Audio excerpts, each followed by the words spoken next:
Indian cricket is trending right now in the world, क्योंकि एक तरफ विराट कोहली अरेस्ट के जो है वो पोस्ट चलाए जा रहे हैं, हैशटैग चलाए जा रहे हैं, दूसरी तरफ केएल राहुल दुनिया की बजा रहे हैं, अंग्रेजों की मां बहन वो आज भी ले रहे हैं। मतलब वो बेचारा जो है आज भी 1947 से पहले जी रहा है, क्योंकि उसको चाहिए आजादी। वो बेचारा इंग्लैंड को ऐसे मजाक मजाक में पेलता है जैसे इंग्लैंड ना हो गई, कोई छमिया हो गई इंग्लैंड वालों की जो पकड़ के बजाया जा रहा है बजाया जा रहा है। आज भी यहाँ पर देखो इंटरनेशनल मैच तो नहीं था, लेकिन जिसमें बजाया बड़े कमाल का बजाया। और अंग्रेजों को बजाना जब भी बजाता है इंडिया, और ये ताकत सिर्फ इंडिया में ही है, आपको ये बता दूं। अगर आप किसी पाकिस्तानी से एक्सपेक्ट करोगे या किसी बांग्लादेशी से एक्सपेक्ट करोगे या किसी भी एक्सपेक्ट करोगे वो जाकर इंग्लैंड को लुढ़काएंगे, तो ऐसा आपको चीजें देखने को नहीं मिलती है। बट इंडिया आपको बार बार करके दिखाता है। अभी इस टाइम के ऊपर इंडिया की जो टीम हुई है, देखो एक चीज होती है हर जगह के ऊपर, मतलब कुछ ना कुछ आपको ऐसा देखने को मिलता है जो कि अनप्रेडिक्टेबल सा हो।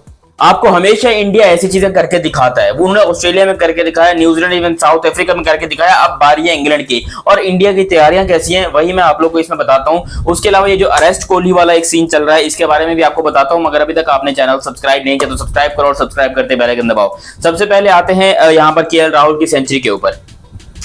केएल राहुल ने आज मैच हो रहा था, एक बहुत ही अच्छा मैच था जिसमें इंग्लैंड लायंस वर्सेस इंडिया ए सेकेंड अनऑफिशियल टेस्ट ये आज यहाँ पर खेला जा रहा था। और मैं हैरान हूं, काउंट्री ग्राउंड के अंदर नॉर्थम्पटन पता नहीं कौन सा ये इलाका है, साला कोई क्लब क्रिकेट वगैरह होगा, वहां पर जो है ये मैच हो रहा था जिसके अंदर इंडिया ने पहले बल्लेबाजी की। आज डे 1 था, ठीक है। डे 1 के अंदर इंडिया ने पहले बल्लेबाजी की और इंडिया के बैट्समैनों ने ठीक ठाक सी बैट, मैं ये नहीं बोलूंगा बहुत एक्स्ट्रा ऑर्डिनरी कर दिया, नहीं नहीं नहीं, एक्स्ट्रा ऑर्डिनरी तो नहीं था बट ठीक था। रन रेट भी अच्छा गया है, स्कोर भी अच्छा गया है, लेकिन जो सबसे ज्यादा हाईलाइट करने वाली चीज थी वो थी केएल राहुल का सेंचुरी मारना।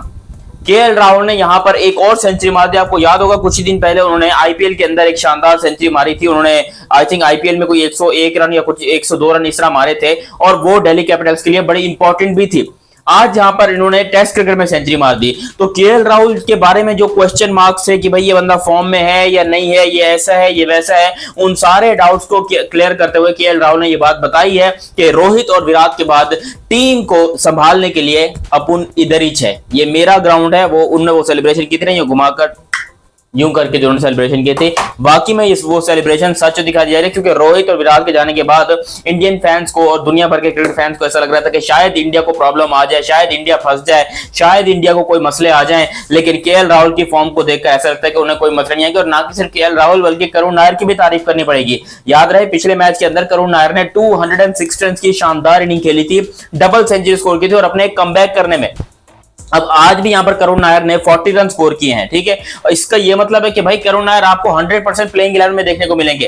पहले फिर भी क्वेश्चन मार्क्स, अगर ये जो है वो टेस्ट वगैरह नहीं हो रहे होते, जो अनऑफिशियल टेस्ट हैं, अगर ये नहीं हो रहे होते तो फिर आप कह सकते कि हो सकता है करुण नायर को बाहर बिठाया जाए। मगर मुझे लग रहा है कि करुण नायर खेलेंगे और हो सकता है 1 डाउन या फिर 2 डाउन की पोजीशन पर खेलेंगे, क्योंकि गिल और जायसवाल जब ओपनिंग करेंगे तो आपको 1 डाउन और 2 डाउन के ऊपर अच्छा प्लेयर चाहिए। तो वहां पर करुण नायर और केएल राहुल, रोहित शर्मा और विराट कोहली की जो पोजीशन है उसको रिप्लेस कर रहे हैं। मतलब रोहित तो एज एन ओपनर ही खेलते थे बट स्टिल यहां पर अब शुभमन गिल को कप्तान बनाया गया। शुभमन गिल कभी खेलते थे कभी नहीं खेलते थे, लेकिन अब शुभमन गिल या तो केएल राहुल बाहर होते थे या शुभमन गिल बाहर होते थे, मतलब इन दोनों में से किसी एक को बैठना पड़ता था और फिर यहां पर रोहित शर्मा खेलते थे। लेकिन अब अच्छी बात यह है, देखो रोहित शर्मा ह्यूज रिस्पेक्ट, उसकी जो टेस्ट करियर गुजरा है, जो विराट कोहली का टेस्ट करियर गुजरा है, उसकी जितनी तारीफ करने कम है, मगर आखिर किसी ना किसी को तो उनको रिप्लेस करना है। इसीलिए यहां पर जायसवाल और शुभमन गिल ये दोनों करेंगे ओपनिंग और शुभमन गिल आपको पता है कि कप्तान भी है। 1 डाउन के ऊपर आएंगे करुण नायर।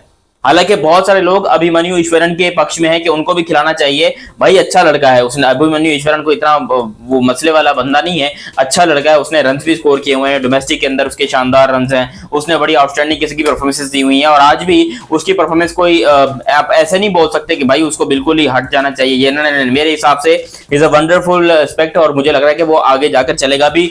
नए नए टेस्ट हैं, बाहर जाकर उसको इतना ज्यादा जो है पता नहीं है पिचेस का, इसलिए वो फेल हो रहा है, मगर वो खेलेगा, शानदार तरीके से खेलेगा। हालांकि इस टीम के वो कप्तान है। फिर करुण नायर ने यहां पर 40 किया और ध्रुव जुरेल, अब ध्रुव जुरेल ने पिछले मैच में भी शानदार रन स्कोर किए थे, इस मैच में भी अच्छे रन स्कोर किए हैं।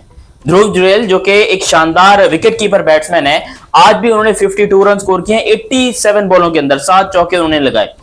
तो मिडिल ऑर्डर को और ज्यादा स्टेबल बनाएंगे अगर ध्रुव जुरेल को खिलाया जाता है, क्योंकि आपको पता है कि भाई रविंद्र जडेजा होगा, केएल राहुल भी होगा इसके बीच में, और केएल राहुल को 100% खिलाना पड़ेगा, ऐसा सवाल ही पैदा नहीं होता। केएल राहुल कह रहा हूं, ऋषभ पंत ने अभी अपने आईपीएल के लास्ट मैच के अंदर 100 स्कोर की और उसने बहुत सारे सवालों का जवाब दे दिया। बहुत सारे सवाल थे, बहुत सारे मसले थे, बहुत सारे ऐसे क्वेश्चन मार्क्स थे जिसके ऊपर कहा जा रहा था कि भाई केएल ऋषभ पंत जो है वो खेलेंगे नहीं खेलेंगे, उनकी फॉर्म नहीं चल रही, उन्होंने 27 करोड़ लिए जी, ये वो। आखिरी मैच में जो उन्होंने वो एक फ्रंट फ्लिप की और शानदार तरीके से बताया कि भाई बंदा अभी भी फॉर्म में, सेंचुरी उसने लगाई थी और वो बंदा आपको खेलता दिखेगा। अब इंडिया की प्लेइंग 11 जब आपको पहले मैच में देखने को मिलेगी, मैं उससे पहले एक रिपोर्ट जरूर बनाऊंगा कौन सी प्लेइंग 11 हो सकती है आप लोग के लिए, ताकि आप लोग को भी अंदाजा हो जाए। बाकी अभी तक देखने में ऐसा लगा कि इंडिया की टीम डिसेंट है। आज के दिन में उन्होंने अच्छी बैटिंग की है, मैं ये नहीं बोलूंगा बहुत अल्ट्रा आउटस्टैंडिंग बैटिंग की है, क्योंकि इंडिया की विकेटें जो है वो गिरी, विकेटें जो है उनकी गिरती रही हैं और वक्फे वक्फे से गिरती रही हैं। मगर क्योंकि ये एक अनऑफिशियल टेस्ट है तो हम इसको बहुत ज्यादा हाइप क्रिएट नहीं कर सकते कि भाई इंडिया ने गलती कर दी, ना, फिर भी ठीक है यार, इंडिया का इतना चलता है और इंडिया अच्छी फॉर्म में है और KL Rahul by the way अच्छी फॉर्म में। और ये सीरीज जो है ये यानी कि अनऑफिशियल जो टेस्ट मैचेस हैं ये करवा ही इसलिए जा रहे हैं ताकि प्लेयर्स की फॉर्म के बारे में पता चल सके। दूसरी तरफ एक और चीज ट्रेंड कर रही है ट्विटर के ऊपर कि अरेस्ट विराट कोहली। अब देखो ये कुछ चोमू लोग हैं, कुछ मैं गाली नहीं देना चाहता यहाँ पर क्योंकि फैमिली भी देखती है, कुछ ऐसे घटिया किस्म के लोग हैं जो कि विराट कोहली के पीछे पड़े हुए हैं, हाथ धोकर विराट के पीछे पड़े हुए हैं कि यार विराट ने तो गंदा काम कर दिया, विराट को एक्सपोज करो, विराट को निकालो, विराट को ये करो, विराट को वो करो। यार पता नहीं उसने ऐसा क्या इनके घर में घुसकर मार दिया, उसने ऐसा क्या, विराट कोहली ने जाके इनकी अम्मा बहन पेल दी, विराट कोहली ने जाके इनको क्या सर पे कोई ईंटा वीटा मार दिया, क्या किया विराट कोहली ने? He is just a player, he even he is not captain, वो कप्तान भी नहीं है आरसीबी का, फिर भी ट्रेंड क्या चलाया जा रहा है, विराट कोहली को गिरफ्तार करो। यार जो 11 इनोसेंट लोग यहाँ पर जो जिनकी जाने गई हैं वो बहुत दुखद है, बहुत दुखद है, लेकिन उसमें अकेले विराट कोहली को आप ट्रोल करोगे कि विराट ने ये कर दिया, विराट ने वो कर दिया। भाई विराट ने नहीं किया, ये कुछ ऐसे लिचड़ और कमबख्त कुछ लोग थे जिन्होंने अपने आप को संभाला नहीं। जबकि आप देखते हो कि जब भी आपके सामने कोई रोड पे गिर जाता है आप जाके उनको उठाते हो, लेकिन यहां पर जब कोई नीचे गिर गया तो ये लोग उसके ऊपर चढ़ रहे थे।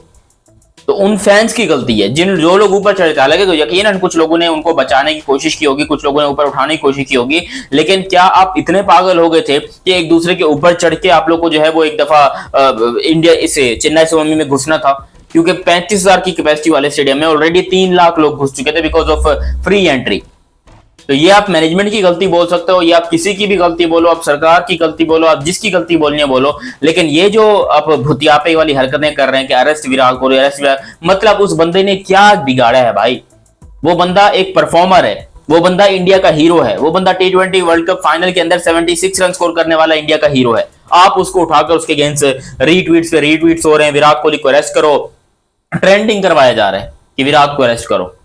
यार क्या मिलेगा विराट को अरेस्ट करवा के? मुझे बताओ, आपके घर में आटा मिल जाएगा, आपको रोटी मिल जाएगी, आपको क्या कोई फ्री की स्कीम मिलेगी गवर्नमेंट की तरफ से कि विराट कोहली को अरेस्ट करवाओ तो स्कीम मिलेगी, ये मिलेगी, वो मिलेगी? शर्म आनी चाहिए उन लोगों को जो कि अभी भी विराट के खिलाफ इस तरह के प्रोपेगेंडे चलाते हैं, जबकि ये जानते हुए कि वो बंदा चैंपियंस ट्रॉफी का विनर है दो दफा, वो बंदा T20 वर्ल्ड कप का विनर है, वो बंदा ODI वर्ल्ड कप का विनर है, वो बंदा IPL का विनर है। शर्म आनी चाहिए उन लोगों को जो इस किस्म के प्रोपेगेंडे फैलाते हैं। बाकी आप लोग भी अपनी राय कमेंट सेक्शन में दीजिएगा। अभी तक आप लोगों ने ये चैनल सब्सक्राइब नहीं किया तो सब्सक्राइब कीजिए और बेल आइकन दबाइए। मेरा नाम है दयानत अली, मिलते हैं बहुत ही जल्द अगली वीडियो में, तब तक के लिए आप मुझे दीजिए इजाजत। अल्लाह हाफिज एंड लव यू हो गया, बाय बाय।